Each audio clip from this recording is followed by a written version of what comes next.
গত ২৬ ফেব্রুয়ারি জিন হ্যাকম্যান ও তার স্ত্রী বেটসি আরাকোয়ার মৃত্যুর খবরে শোকাহত হয়েছিল গোটা হলিউড।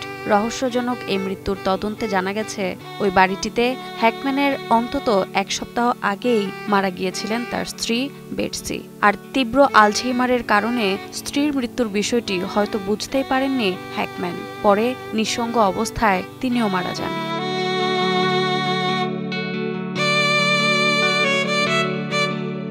হ্যাকম্যান দম্পতির মৃত্যুর রহস্য উদ্ঘাটন হতে না হতেই সামনে এলো হ্যাকম্যানের রেখে যাওয়া বিপুল সম্পত্তির বিষয়টি। গণমাধ্যম সূত্রে জানা গেছে, সম্পত্তির উইলে হ্যাকম্যান উল্লেখ করে যাননি কোনো সন্তানের নাম। তিনি তার $৮০ মিলিয়ন সম্পত্তির পুরোটাই রেখে গেছেন স্ত্রীর নামে, যার কারণে এ অবস্থায় হ্যাকম্যানের সম্পত্তির ভাগাভাগি নিয়ে তৈরি হয়েছে অনিশ্চয়তা।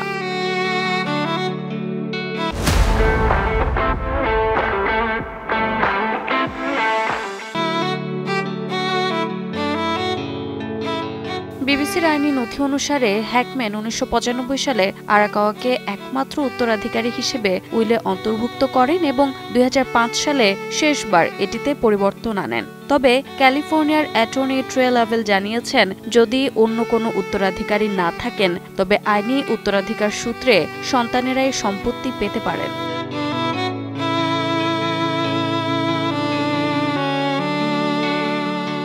রোজা চৌধুরী, সময় সংবাদ।